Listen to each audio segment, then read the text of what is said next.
Good morning po, good morning mga kabengbeng, especially po kay Sir Marcelo Llanto. Sir, eto na yung unit mo, sir. So, si Sir Marcelo Llanto ay sa Cebu City po. Ayan, napakapogi ng unit niya mga kabengbeng. So, manlapat pistol rifle, original manlapat pistol rifle. Yung big tank po yan, ayan, naka-offset. 1.5 diameter yung kanyang tangke. Nasa 30 to 40 shots kada refill. Napakapogi, original manlapat silencer. BSA black powder 4x16x44 na scope. 3-cac po yan ha. 3-cac mga kabengbeng. It means tatlo po yung kanyang kasama kabengbeng. So mas tumataas o mas dumadami yung kanyang pagkakasa, mas lumalakas po. Pero ano kasing tawag dito mga kabengbeng, pinagkaiba niya lang sa 2-cac at saka 3-cac. So meron siyang mas mahina tapos yung pinakamalakas niya. Sa mga 2-cac naman po meron siyang mahina, then yung pinakamalakas. Then yung sa 1-cac naman po nakalagay po sila sa pinakamalakas. Yan. Pinagkaiba lang ng 3-cac mga bengbeng, meron siyang mas mahinang ipuputok para sa mas malapitan mga kabengbeng, para mas tipid sa hangin mga bengbeng, no? So sir, Marcelo Llanto, napakapogi. So ito po pala ay folding type na po. So yung kanyang in order folding type po. So pagkita ko dito, lapit lang natin dito para makita nyo. Ayan, napakapogi po, di ba? So nafo-fold na po ito pag finold natin mga kabengbeng. Ito po siya.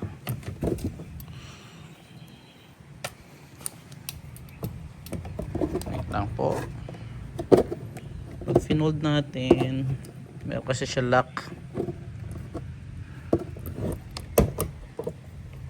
Ayan po. Ayan. Ayan. Ayan po. So kapag naka-fold na po siya, ayan, ganyan lang po siya kalaki. So sir Marcelo Llanto, ayan po, napakapogi. So kasya na sa maliit na bag ito.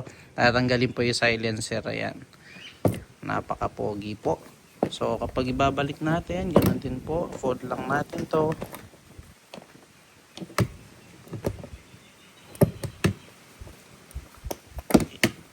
Lang po, tanggalin natin yung pagkakalak.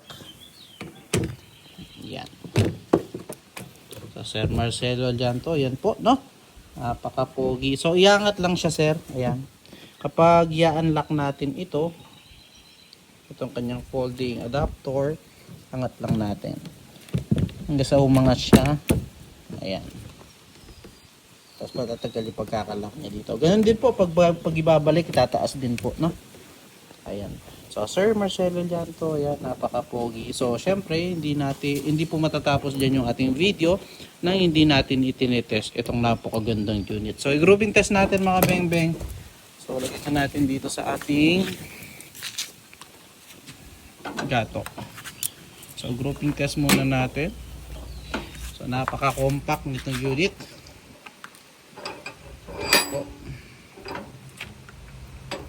So Sir Marcelo Llanto, ito na po. So grouping test na natin, gagamitin natin bala Meteor pellets po. Unresized and sorted straight from the box na mga bala. Subukan na po natin itong unit ni Sir Marcelo Llanto. Grouping test natin sir. So ito yung ating steel plate po.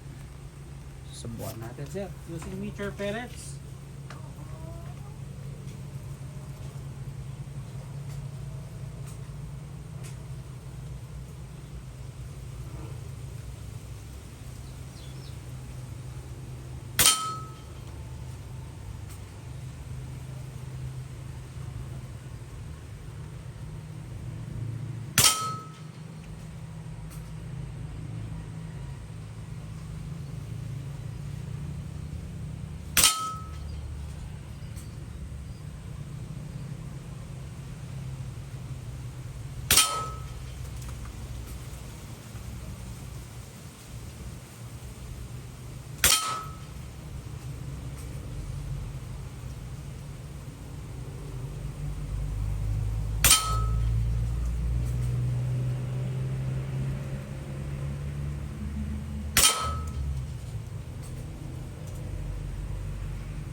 So sir, ayun yung ating first 10 shots po, no? So subukan pa natin.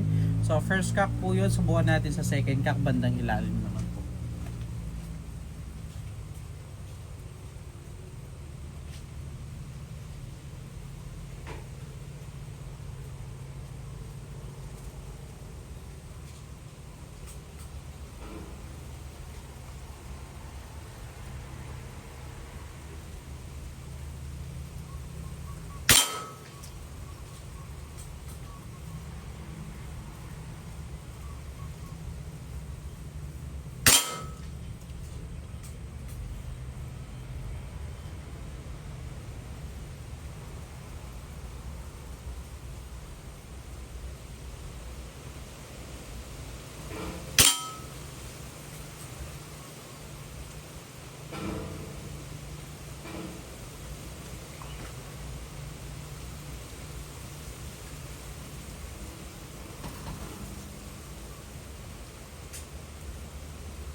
Anam na kanyan. Pa.